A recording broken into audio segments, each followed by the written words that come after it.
Hi, I'm Øystein and I'm talking about books, and in today's video I'm going to talk to you about the Nordic Council Literary Prize. Last year I read some of the Booker Prize books just to read books that I wouldn't normally pick up and automatically break the process of choosing the same books over and over again. So this year I decided to go a bit more local and read some of the nominees for the Nordic Council Literary Prize. I find it very difficult to say that name, so bear with me. First of all, what kind of prize is this? Well, there are 2 books nominated for each of the Nordic countries, and then you have, for example, Greenland, and the Sami language also has 1 nominee. So in total there are 14 nominees for this year's Nordic Prize. I think I'm just going to shorten it to Nordic Prize for the rest of this video. The books that qualify for this award can be poems or plays or novellas or novels, pretty much anything written. And it says on the webpage, freely translated by me, that it must uphold higher literary and artistic qualities. I guess that's the most important thing.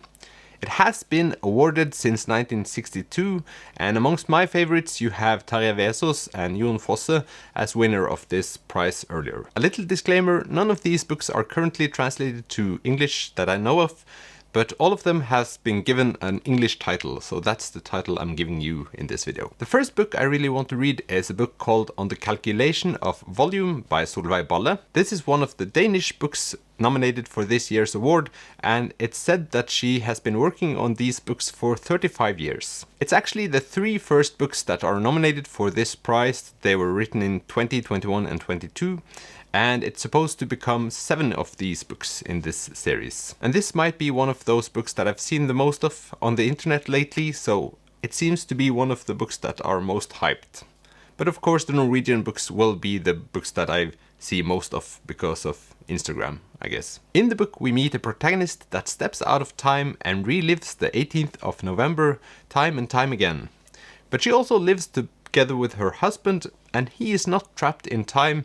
And so they try to figure out how to live with this, which I just find to be a very, very intriguing plot. The first thing I thought when I read about this book is that it doesn't occur to be very Nordic in a sense. It's too spaced out, which is one of the things that draws me to this book. But if I start reading it and it ends up being a novel about 2 people fighting at home and being miserable, maybe it's a bit Nordic after all. The concept of time altering I find very entertaining when I read books with that concept in it, but it's one of those things where if it's too complicated, it will lose me at some point. But when I read about this book, it seems to have the perfect balance of the time altering bit being the backdrop, but then having action on top of it. But that we will just see. I'm really hoping to read this book before the award is taking place. That's the first one I thought I would read for this year's awards. The next book on my list is a book that I hadn't seen a lot around, and that's Emilio Hansen's This Is G. I actually asked the publisher Oktober Forlag if they would send me a copy, and they kindly did. This is one of the Norwegian contributions, and I thought at least I have to read the Norwegian nominees for this award. Ingrid Johansen is not a name that I'm familiar with, but when reading about her books, and she has published quite a few, one thing that's always said is that the literary quality of her books are really, really high. And I think that describes this book as well, because when trying to read about it, it doesn't seem to have a very clear plot. But it's called This Is G, and G is a specific place. The story evolves around a house and a woman that has lost her parents, and she's now wondering if she's going to get rid of the house. And that doesn't seem to be easy. It's said to take topics that we talk about every day and make them exciting. The lack of plot scares me a bit, but when I know that there isn't supposed to be a very clear plot from the beginning, I can sort of wrap my head around it and focus on the language. I'm sort of thinking about this novel as this award's No One Is Talking About This by Patricia Lockwood. That was one of the novels that I read for the Booker Prize last year, and that also didn't have a very clear plot until the last half of the book. It seems to be a bit similar in that way. Some novels you can read a lot about in advance and you can get spoilers. I've read a whole lot about this book without feeling that I've spoiled anything. So this is one of the books that really intrigue me. So that's number 2. The next book on my list is Running with Wolves by Kerstin Ekman. This book is one of the Swedish books, and Kerstin Ekman has actually won this award in 1994 for her book Blackwater. So this author has written a lot of books, but I'm not familiar with her books, but there are a lot of them. And this is one of the contributions that screams Nordic to me. It's about an elderly hunter that finds a wolf in the forest and feels an instant connection with this animal. Finding this wolf divides the hunters, and it also makes our main character reflect on his life and the choices he's made. First, I find the topic of wolves to be very interesting. This is something we discuss a lot in the Nordics, and it's one of the most divisive things you can discuss. Secondly, I read something on the home pages of this award saying that the language of this author is sparse yet precise, and this is something that fits me quite nicely. I imagine this being one of those movies I would enjoy a lot. With a misty farmland, old man, not that much dialogue, but a lot of thinking and a lot of coffee cups. This is all my thoughts without having read the book, so we'll just see how it ends up, but I think this will be a good read for me. Contrary to some of these books, the next one is a book that I've heard a lot about, and it's Ulman's Girl 1983. This is a Norwegian book, and it seems that many people already have read it and discussed it, because my Instagram is overflowing with this book and has been for some months now. It's said to be fictional, but also obviously autobiographical. I'm yet again going to translate a quote, which I think describes what this book is about. Through writing what happened, by telling the story as truthfully as I can, I try to gather them in one body.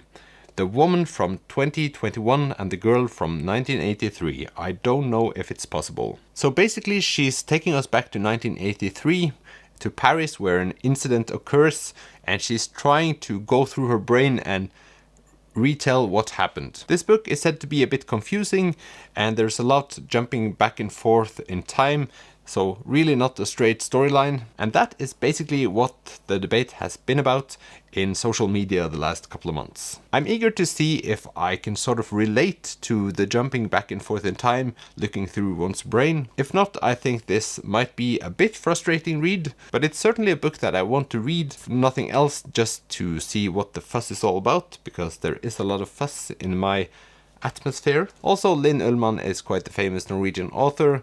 She's most known for her book Unquiet, and I thought I would read that one, but now it's apparent that this will be my first read of hers. So that was book number 4.